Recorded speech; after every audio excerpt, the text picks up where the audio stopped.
This video will be about Payjump pressure in MTTs. There already exist videos on this on the internet, but I obviously will try to make this one particularly good. I will try to make an introduction such that my past self, when I started learning about this topic, would have loved to see it, to come across of it.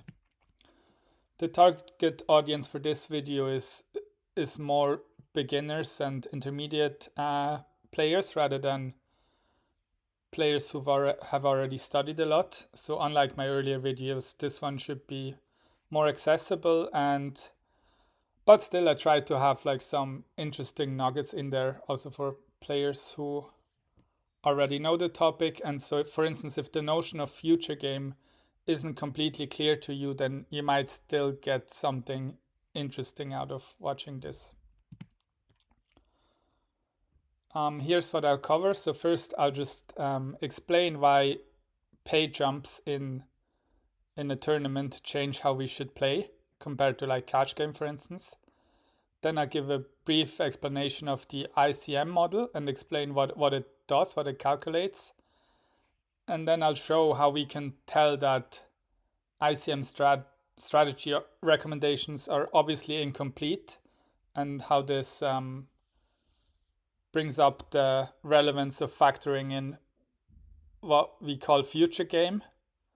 And so future game is adding the bits that ICM is missing. And lastly, I'll talk a bit about which future game adjustments to make. Some of that is speculative, some of it is clear, and I'll like distinguish what I'm already pretty confident in and what we may not know yet, because these areas are still under development. So getting to the relevance of Payjump pressure in the first place, compare two different formats. One is a normal cash game, or could also be a tournament where everyone plays down to a single winner who then gets all the money. Winner takes it all. And we compare those to traditional tournament payouts where many players win at least some money. And here's an example of a payout schedule where in this tournament the buy-in is $100 and 14 players get paid. And those are what I call pay jumps. And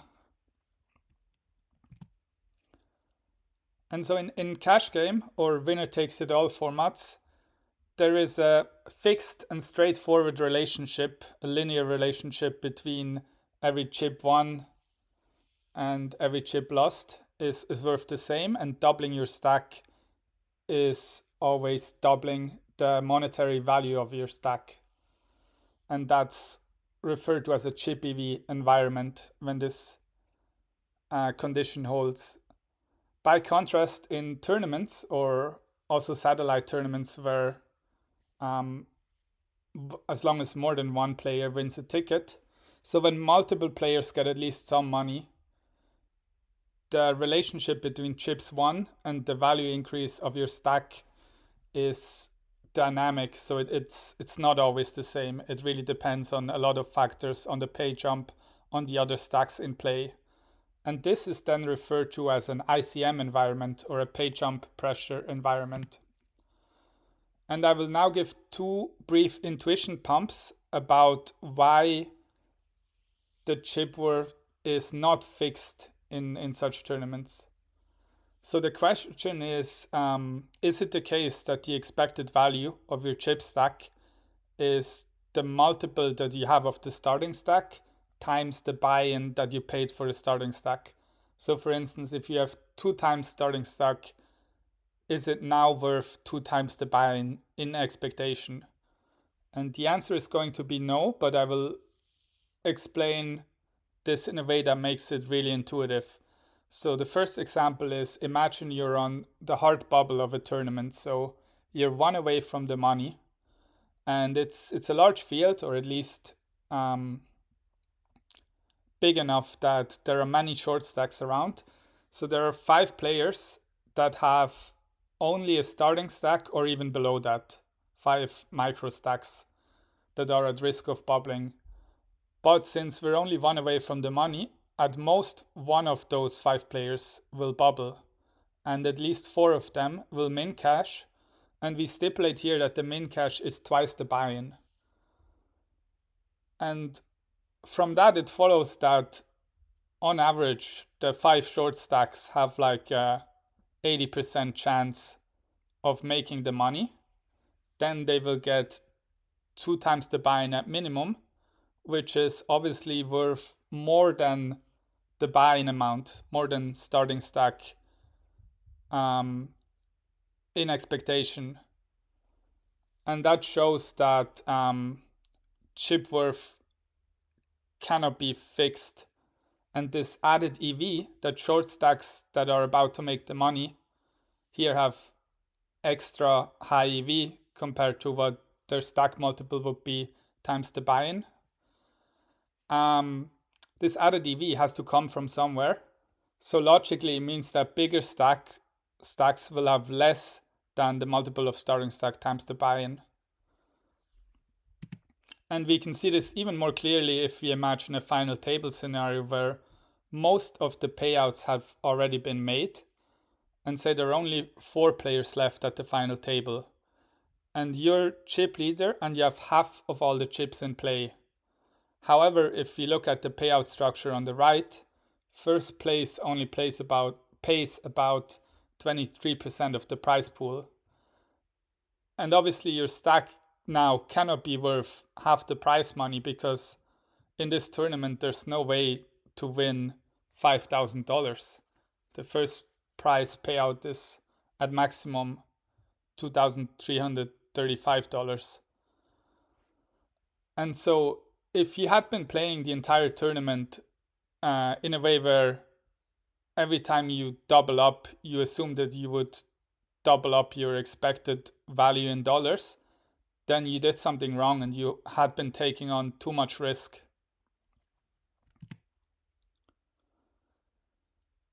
So now that we see that some kind of model or idea is needed to factor in the relevance of Payjumps, and this is the ICM, the independent chip model, or at least that's the best approximation we have for this. And what it does is it outputs a value in real life currency, for instance dollars, to each stack in a tournament. And it does this by only taking into considerations 2 factors, the payouts and the chip stacks that are still in the tournament, the size of the stacks. And it doesn't take into account different strategies or anything else like that. It just takes these 2 factors. And so based on each player's stack, it calculates the finishing probabilities for each pay jump. And the sum of all these probability times the pay amount is then the ICM dollar value of the player's stack. And here I made a tree graph of this with Cloud AI. Or that's a weird way of speaking, and it's rather that Cloud AI made it itself and I didn't do anything, but this is what came out. And this shows this ICM calculation for us. And in this example here, there are 4 players and only 3 positions are paid in the tournament. So it's like a sit and go where 3 out of 4 get paid. And we can see that the ICM dollar equity of each stack is the sum of the 3 payouts, and it's the probability of finishing first times first place payout plus the probability of finishing second times second place payout plus the probability of finishing third times the third place payout.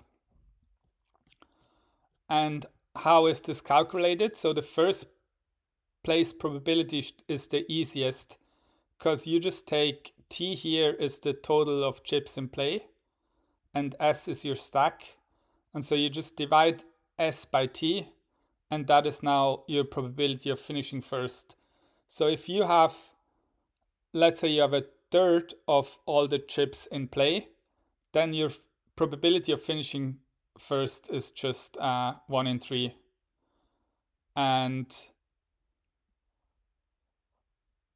so you get 1 in 3 times the first place payout, and we have the first sort of contribution to the overall ICM equity.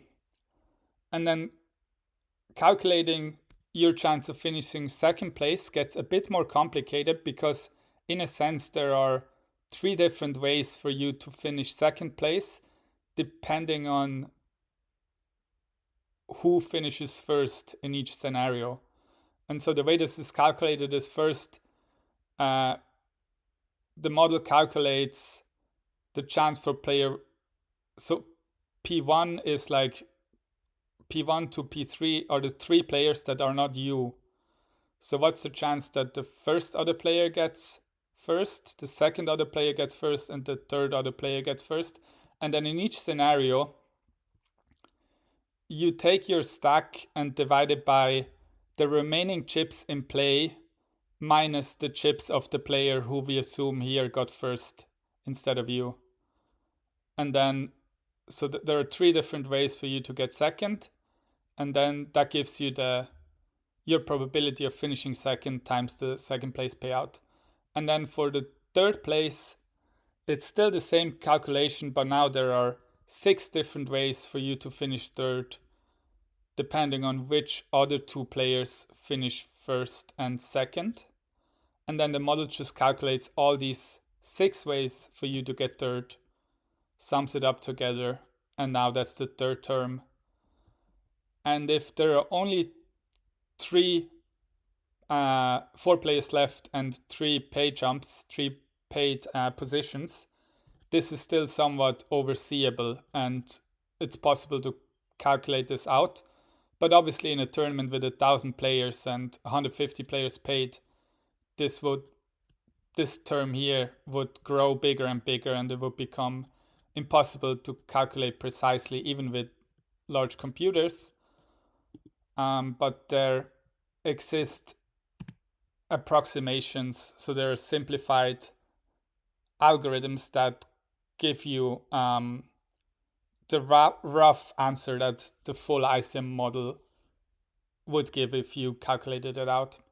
And that's now what the ICM model does. And I just wanted to show the calculation to show you that it's not magic, especially the first calculation. Your chance of finishing first place is really just how many chips do you have of all the chips in play, and that's your chance of finishing first. So it's actually quite intuitive, and human intuition can get a sense for this. And so in any spot where you find yourself with Payjump pressure, you can think about it in terms of how top heavy is the payout structure. If I go all in here and have a chance of doubling up, how likely is it that I make big pay jumps that come up? And yeah, you can get a sense for this and develop an intuition. Note though that it isn't just, you cannot just assume that other players play chipEV ranges that you've studied, and you change your own stack of thresholds because of this Payjump pressure. Obviously, others will also adjust their ranges. And so then becoming a great ICM player is about understanding how different that opening ranges become based on the other player's stack and their situation in the tournament, and then knowing how to counter that. So for instance, you cannot just think of it in terms of now the cutoff is raising off of whatever number of big blinds. It depends if they're covering other stacks and can apply Payjump pressure against other stacks as a big stack, or whether they're covered and face like a high risk premium. And so you always have to think, what's the other player's range given their situation in the tournament? And then you apply your own risk premium to that in relation. So we saw that the ICM model, the output of the ICM model is a dollar value of your stack that represents the pay jumps that you're likely to reach. So for every stack, there's a corresponding ICM value. And now what ICM solvers add when they solve for actual tournament strategy is, instead of only calculating an expected dollar value for a chip stack that stays the same, static chip stack, the ICM solvers calculate the value of your stack if you win a pot and if you lose the pot. And depending on the size of the pot, it can also be win or losing an all-in, but it can also be what if you play a pot for half your stack. And it factors in the fact that winning additional chips is not as good as losing additional chips. So there's this concave curve representing the added value of extra chips. And you see that winning a lot of chips isn't quite twice as good as winning a few chips. And also, if we assume that this curve here goes further into the negative, then losing a bunch of chips is actually worse. This is roughly maybe how the curve would continue. Losing a bunch of chips is worse than winning the same number of chips. And obviously that will affect our strategies, and it will mean that we want to avoid high variance spots. And then what you often see in ICM solvers and in poker coaching content is this notion of risk premium. And risk premium is just the added equity needed beyond pot odds that you would get to risk an all-in confrontation with another stack. And it's important that the risk premium is always a relationship between two stacks. So you don't have a risk premium in an absolute sense. You have a different risk premium against every other stack, because taking chips away from some stacks is better for you than taking them away from other stacks.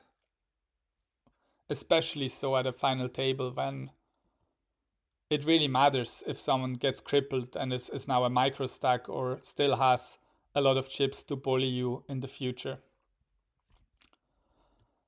And so to give an example, so if someone has a 20% risk premium, which is definitely the higher range of things that you will see, but you will sometimes see that at final tables. So with a 20% risk premium, it means that if you call an all-in where you would normally need 50% equity, so you don't have extra pot odds, like maybe the small blind goes all in for 50 big blinds, and then you do need really very close to 50% equity to call. Now you need 70% equity to only break even in terms of dollar value of your stack. And not many hands obviously have that much equity against even a somewhat strong range. And that's why in some extreme ICM pressure scenarios, you see hands like ace-king offsuit or even ace-king suited sometimes having to fold to large jams. And so with this notion of risk premium, we can here see a graph of how the average risk premium changes throughout the tournament. I guess I just said earlier that a risk premium isn't meant in an absolute, and it always depends on the other players, on which other player, but I guess they just took an average risk premium that each player has against either the average stack or against the weighted average of all the other players. So something like that. But yeah. And here we see that there is a bit of risk premium throughout the tournament. And these are two different tournament structures. So WSOP main event, and here a tournament with 200 players where 30 of them are paid. And you can see that Payjump pressure starts not at 0, but at quite a low number. And then it goes up quite continuously and gets steeper and steeper up to the bubble. And then when the bubble bursts, it goes down to more of a low level again. And as you can see here, each little Payjump has the Payjump pressure spike. And that's why players sometimes stall before they go all in, to hope that other players go out so they make like one extra Payjump that can be worth, a full buy-in at these stages. But still comparatively small compared to the Payjumps that you get close to the final table or at the final table. And then here, the WSOP main event has like weird payouts, so that's where there's like a saddle point or whatever in the graph here. That's not very typical. I think that's just because it's extra top heavy. They always want the winner to win 10 million. And the more normal final table payout structure has more this like smooth progression.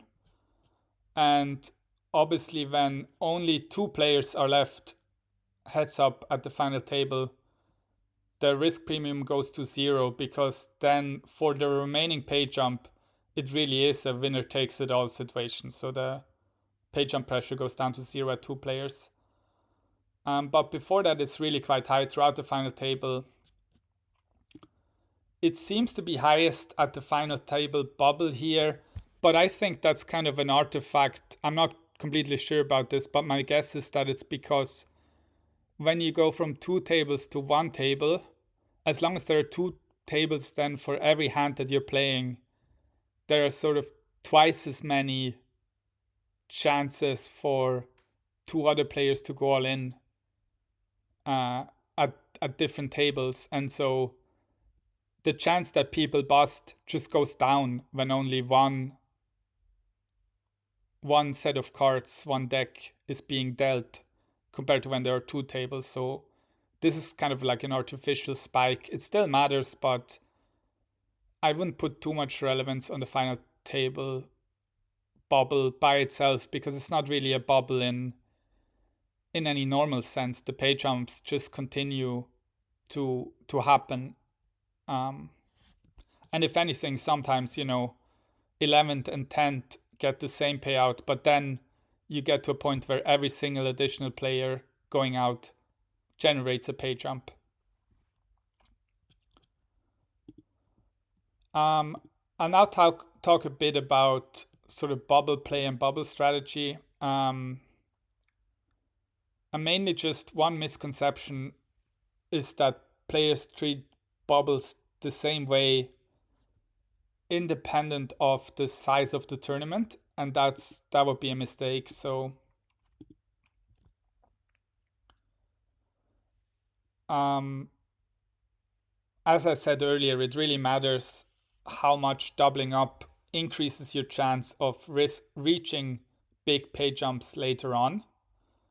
And bubble pressure is obviously largest for short stacks who have little to gain beyond making it in the money. So if you have only 1 big blind left, but you just were the small blind, so you will have like 7 more hands to only pay the ante, and you're likely to just fold it into the money. But your stack is so small that even if you go all in and you double up, you're still very unlikely to reach even further payouts, let alone the big payouts that come only at the final table where you're still far away from it.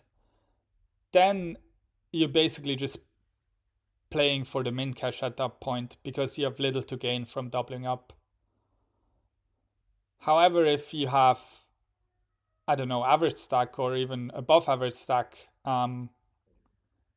you may have something to gain from doubling up, and then you shouldn't treat the bubble as though it would be a catastrophe to bubble. some players might have the intuition that it's somehow worse to bubble when you have a big stack because you were so certain to make the money.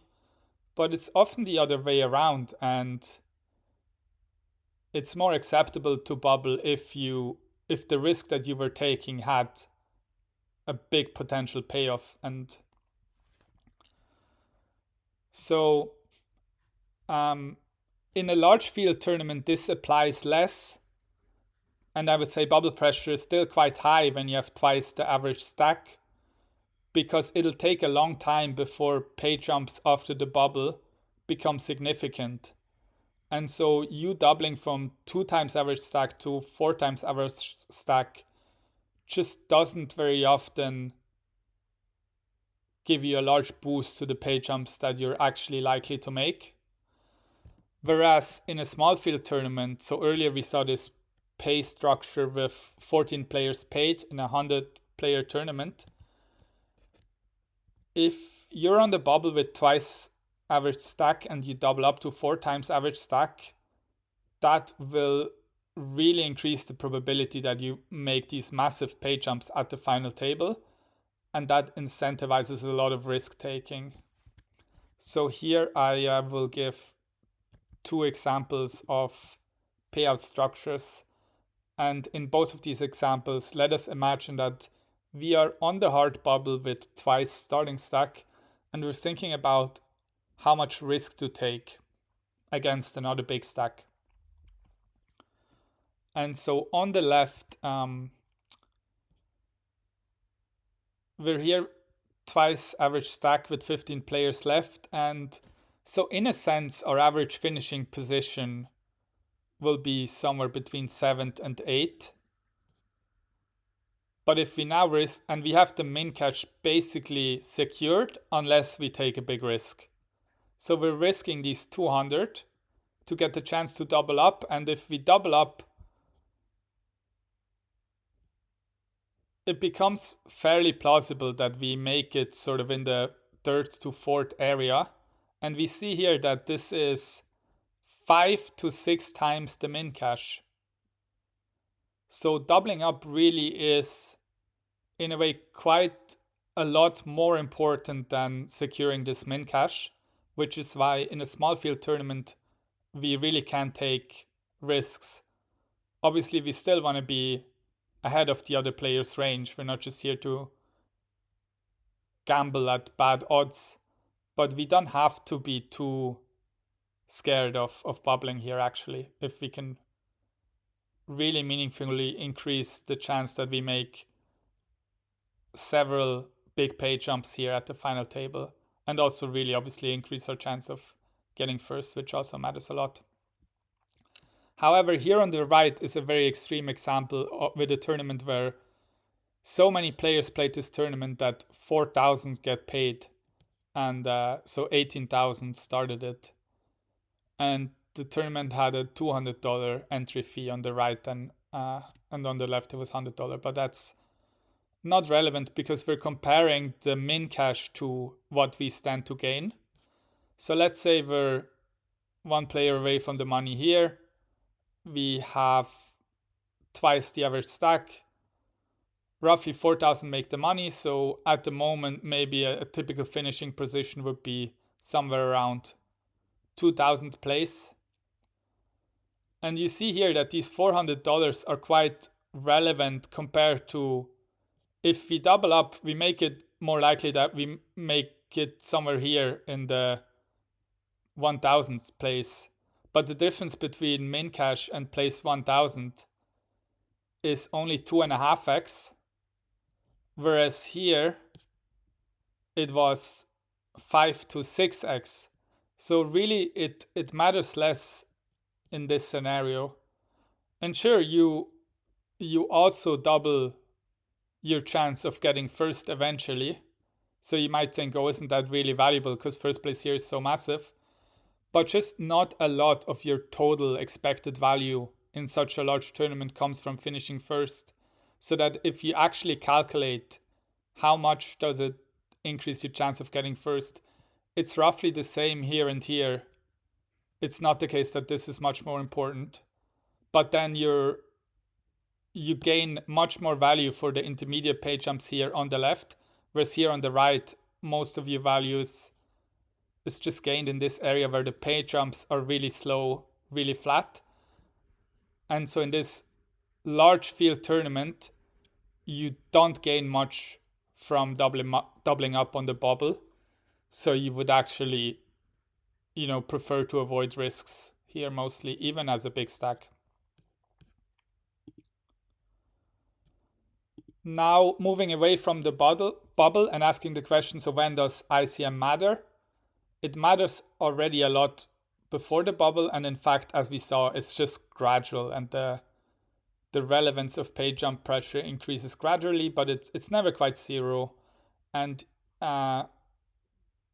there's a YouTube video that I strongly recommend by GTO Wizard, the GTO Wizard YouTube channel, and it's called "You're Playing Tournaments Wrong, Here's Why." And they ran a toy experiment, like with the simulation of 6 different strategy profiles, and the strategy profiles were a bot that always plays ICM or like a strategy, then one that plays chipEV for the first 25% of the tournament and then switches to ICM for the rest, then half, then 62-37, then 75-25, and at the end, a bot that plays chipEV almost the entire time, except for basically the final table. And they didn't even run a bot that would only play chipEV because that would just be stupid, obviously. But as you see here,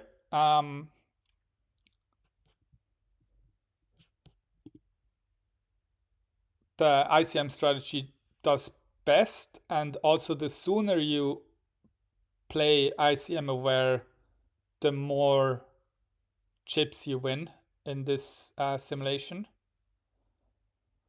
But also, it mostly doesn't matter too much up until somewhere between 50% and 37%. So there's the first sort of meaningful drop-off is around here. And I take this to mean that it's totally fine to just ignore ICM until half the field is left. And then somewhere between half the field and maybe 40% of the field is when I would start to change my strategy and incorporate the strategy recommendations that you see in ICM solvers. Maybe with some caveats about factoring Future-Game, which we will get to later. But I do think it becomes relevant. And if you switch quite late, normally, and in this situation as well, I think 15% of players are paid. And if you switch at 25%, that's clearly too late and you suffer EV loss here. Obviously, this toy game had like some special assumptions, like for instance, it was just played as 7 big blind push fold, so you can wonder how relevant is this, but this sort of thing is the best that we have to estimate this, and so I think this is a really good video and I would recommend watching it. And I do think I would basically recommend to people to, it's fine to ignore ICM until half the field is left, but then you want to start incorporating some principles. Here is another graph from the same toy game, from the same simulation, where you see how the payout that each strategy gets on average, what it is comprised of, how often the strategy finishes first or second, and so on. And you see that this is the bot that mostly plays chipEV and only switches at the final table.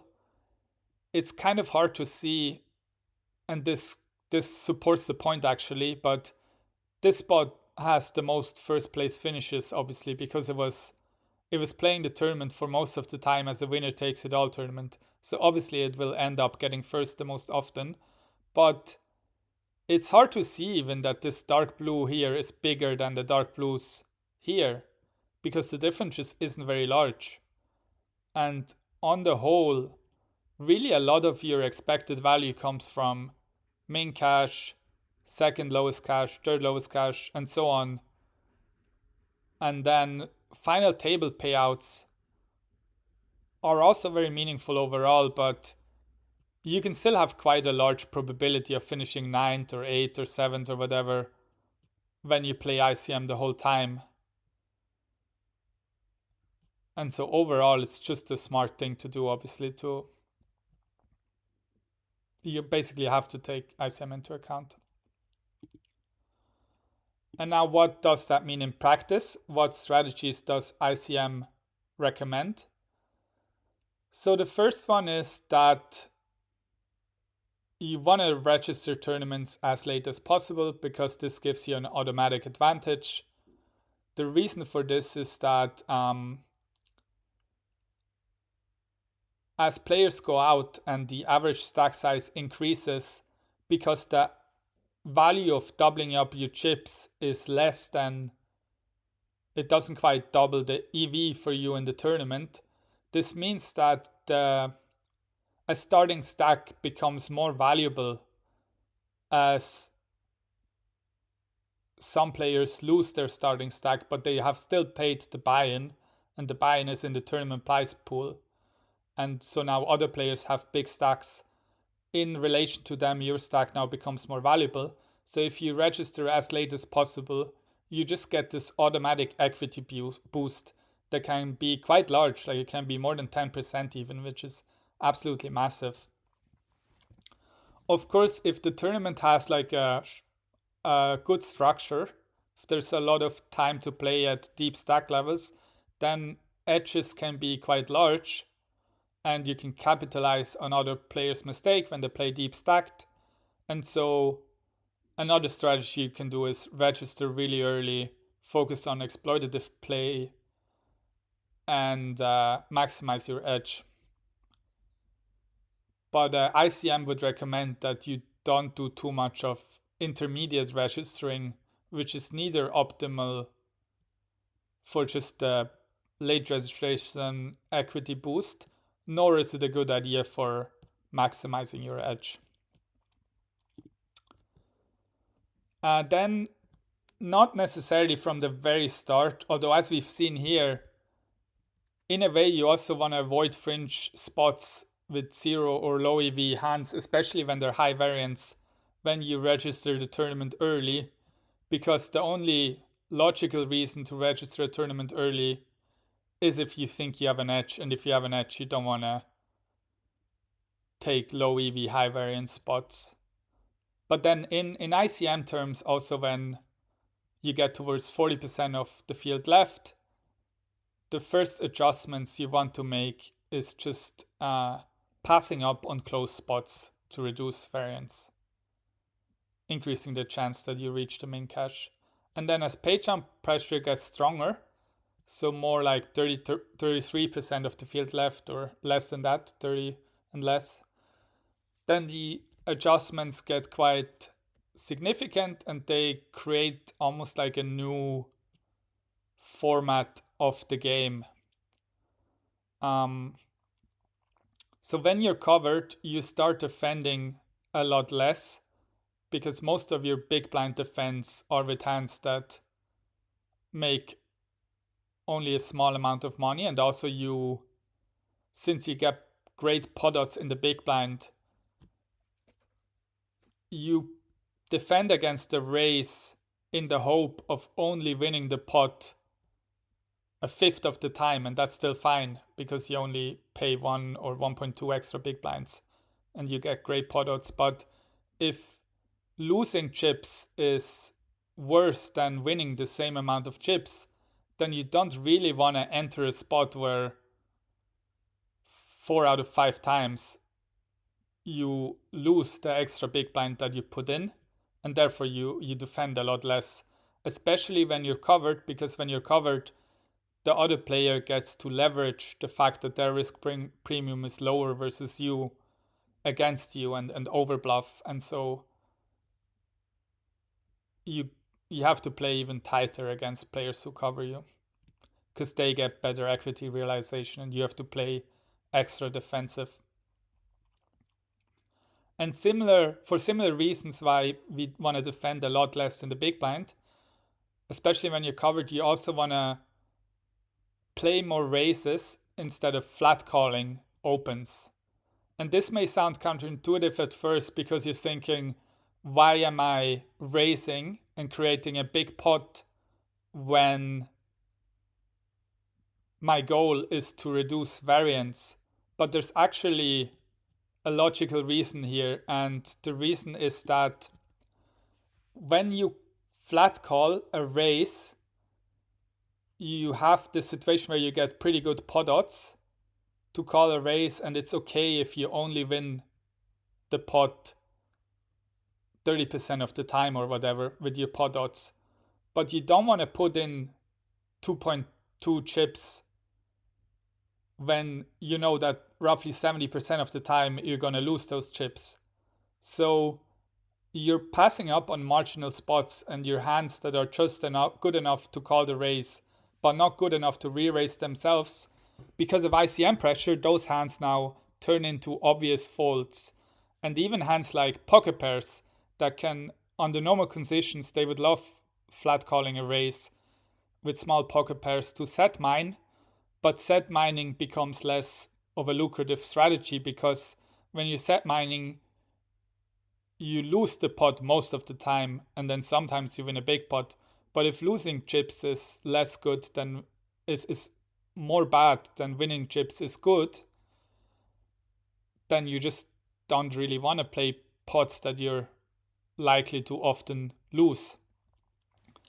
And therefore, your range as a whole benefits from basically playing raises only, especially when you're covered. And this way, if you raise against the opener, you are quite likely to take down the pot. You win chips certainly more than 30% of the time because they will fold against you a lot, and if they call, you might still win the pot later. So by playing a raise only strategy, you probably win chips half the time or so, and that actually decreases your variance. And that's the reason why you play that way. And also, just because you're raising doesn't mean that you will end up going all in a lot. You have a lot of hands that raise fold, so they raise and then they will fold to a re-raise. And this is why ICM environments almost become a different form of poker, because there's less flat calling and there's this sort of blocker game where opening and raising with a ace heavy range becomes a lot of the game, because when you have an ace, it just makes it less likely the opponent has aces or ace king or maybe ace queen suited that they will that they're happy to go all in with. And by blocking all these hands, you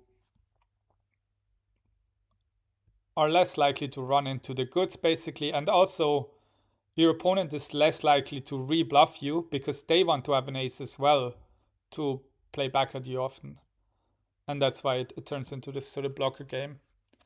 And then lastly, when the Payjump pressure is high and you're covered, especially when the Payjump pressure is very high, for instance, close to the bubble or at a final table, there are also these tournament tricks that come in only in these conditions where you might leave 40% of your stack behind instead of going all in, and then you can fold if two other big stacks go all in behind you, and they will have extremely strong hand and you're like bottom of your range can just fold and you make an additional Payjump, which will be really good for you.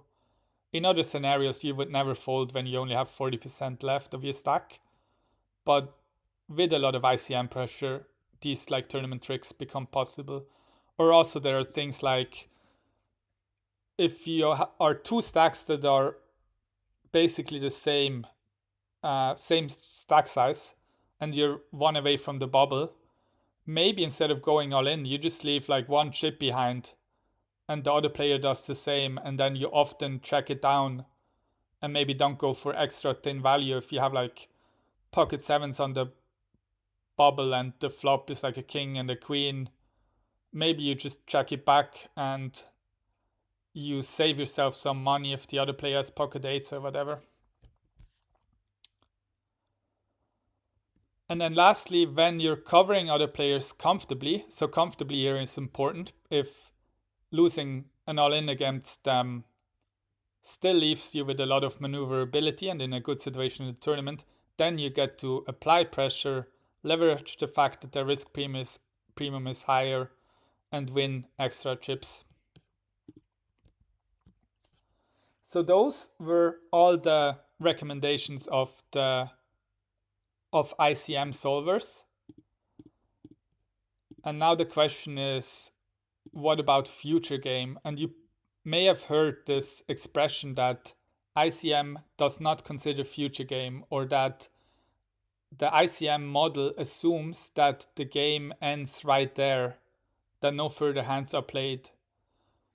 And so now I ask, in what sense is this the case?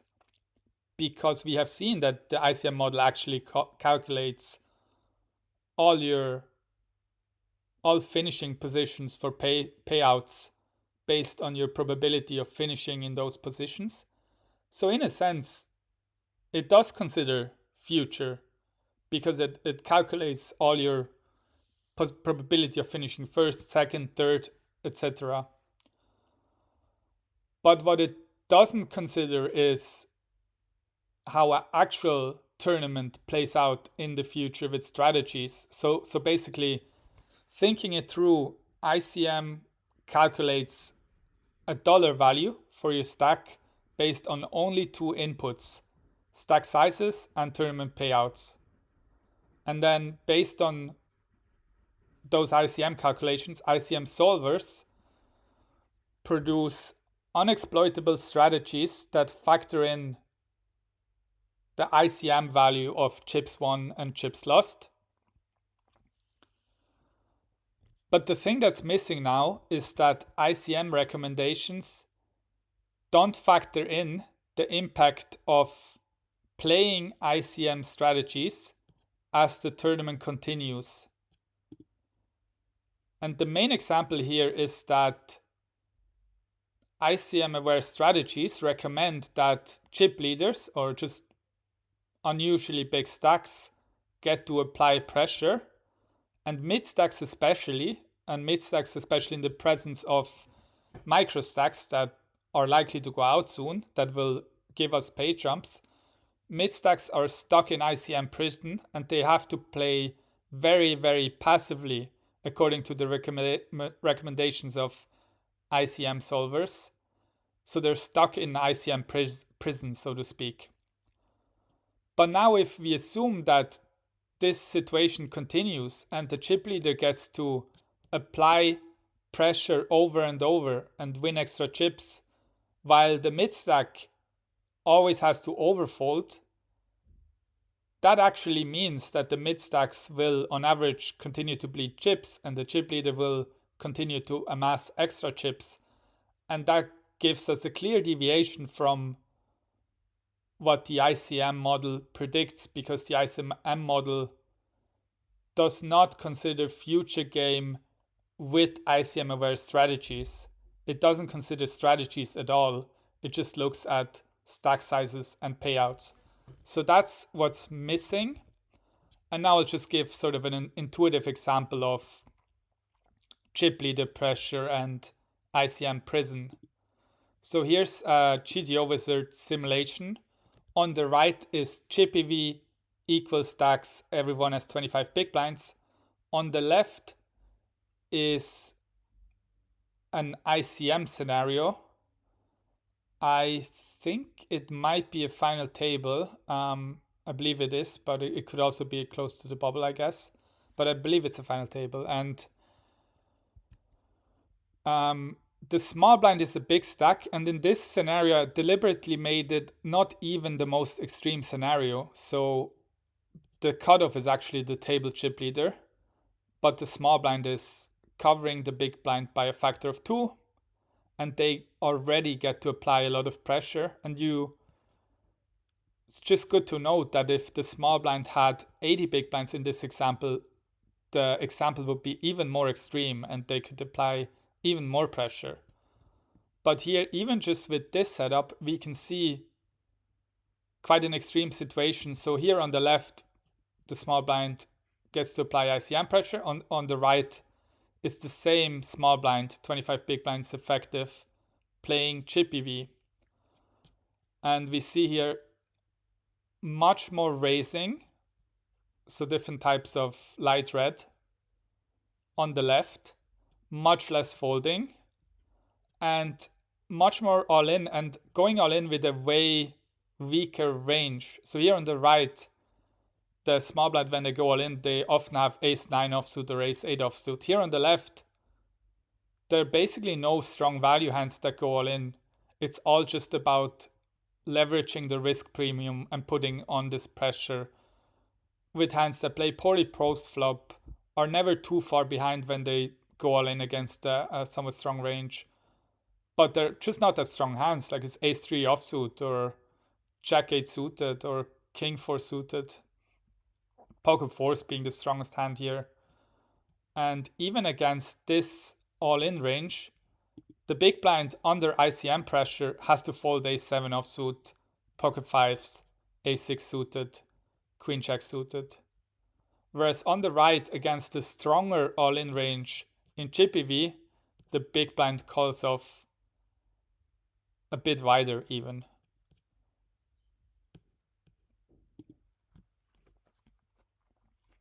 So yeah, that's why we can tell that ICM is incomplete strategy advice if we assume that the chip leader gets to apply this pressure over and over and the mid stack has to overfold over and over. It means that the ICM outputs overvalued the mid stacks and they undervalued the big stacks. And that's what people mean by ICM doesn't take future game into account. So what future game adjustments should we make when we play tournaments? So I would say definitely be a little more willing to gamble as a mid stack, especially or maybe only if winning chips will actually meaningfully improve your position in the tournament. So if you're in ICM prison at the moment, there are microstacks and you're mid stack, but if you double up, you basically become the chip leader. Then maybe you can gamble a bit more. But if the chip leader is so far away from you that even doubling up will mean that you're still in ICM prison, then maybe this really isn't the time to take risks, even with future game considerations. And then also the flip side of the above is if you're the chip leader or big stack, maybe you should be somewhat more wary of applying pressure against mid stacks than ICM simulations without future game would tell you. Because if they think about future game in the same way as you, they will now like to take their chances and then they can turn the tables on you and they become the chip leader.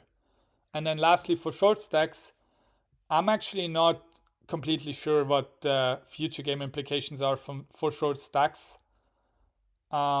Maybe other people know the answer here, but for me it's not completely clear. One thing that I do think is definitely relevant for short stacks is the impact of paying the blinds and antes. Because if you're about to become big blind, and especially in a live tournament where you also have to pay the whole big blind ante, then your stack will be worth a lot less in expectation if that's what's likely to happen, and most of the time you lose your big blind in the next hand. So thinking about it, you might already be ready to take like a little more risk if your stack is so short that bleeding away chips to the blinds and antes is just really bad for you. And so I probably on the whole, I think short stacks are I don't know. They should probably take a bit more risk than the ICM would suggest.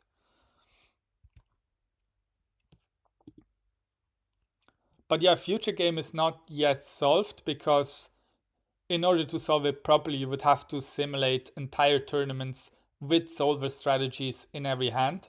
And that just takes tremendous amount of computing resources. Even just running one solve for one hand takes quite a lot of time if you make it precise, and you would have to simulate tournaments thousands of times to get a meaningful idea of how Future-Game affects things. And so what we can do is just conceptual reasoning about it instead of knowing precise answers. And the conceptual reasoning is, I would say, is firm enough that we know in what direction to make adjustments.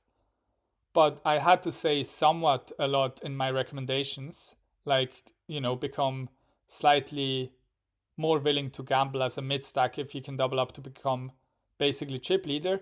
But it's hard to tell how much exactly. And we just have to live with that and make the best out of it guessing. ICM solvers do run Future-Game simulations for sometimes a handful of future hands, but they don't even, simulate out those future hands in a lot of detail. They take simplifying assumptions, like sometimes push fold or something like that, and they tell us more. Those ICM solve with 3 to 5 rounds of Future-Game. They tell us more definitely about the direction of adjustment, but that's not the same as actually solving what Future-Game implies. And so still a lot of guesswork remains.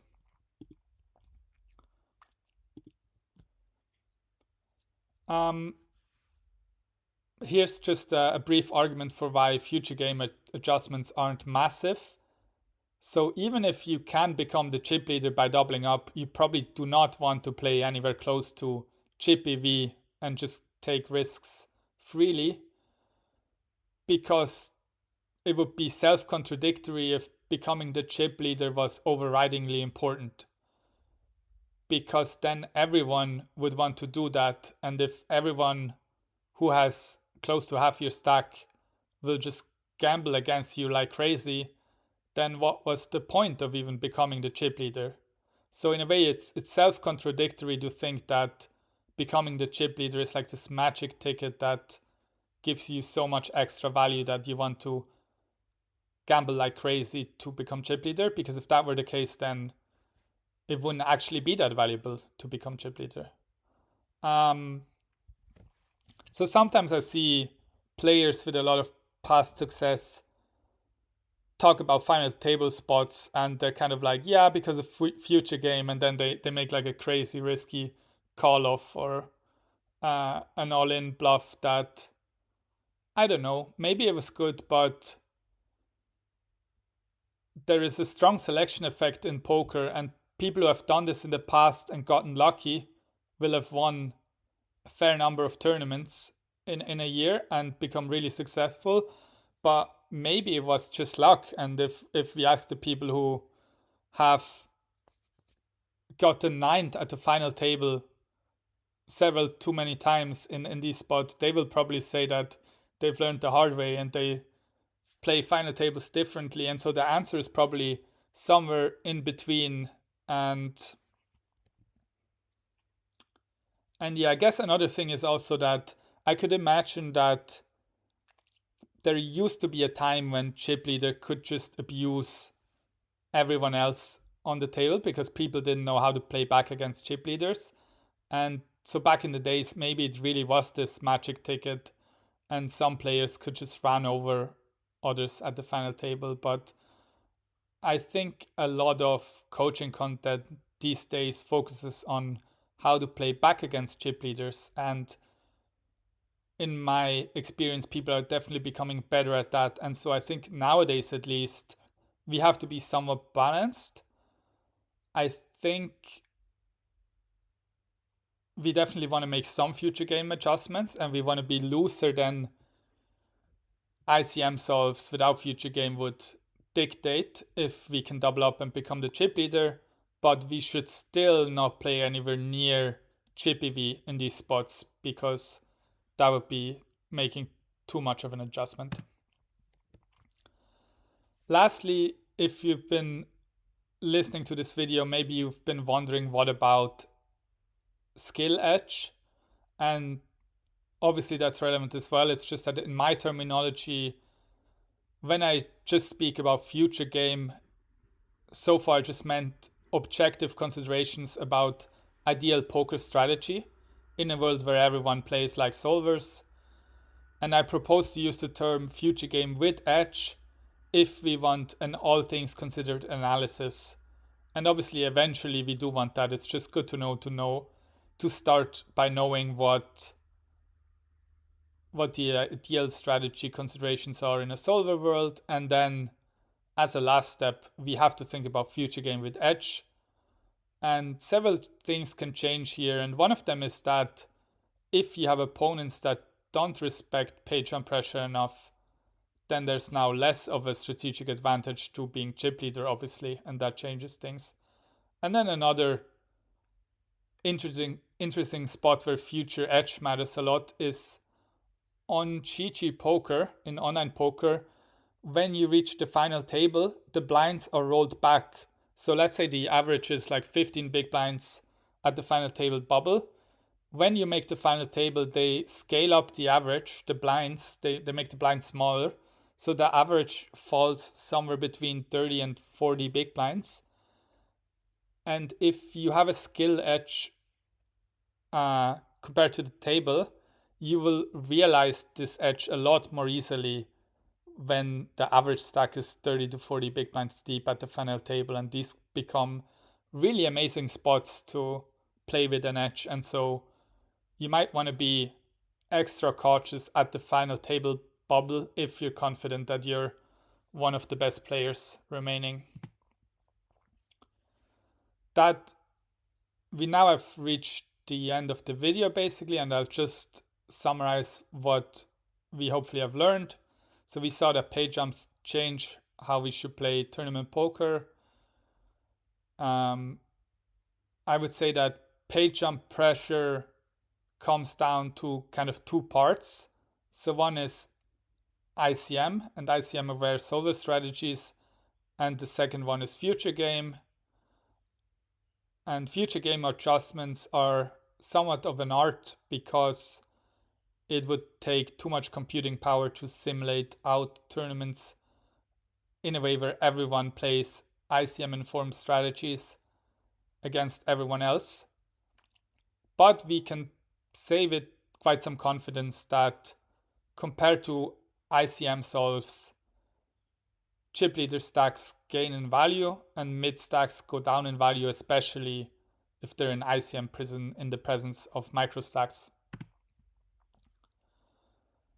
So that was it. ICM and Payjump pressure is this whole new world, and there's so many facets of it. Bubble play, final table play, how to play when you're covered, how to play when you're covering. These like tournament tricks, leaving chips behind. Blocker game, playing more raises than calls, and so on. And there's really a lot to study. And yeah, good luck studying all of that. And hopefully it's fun, and hopefully it translates to winnings in Payjumps that you make and reach. Good luck.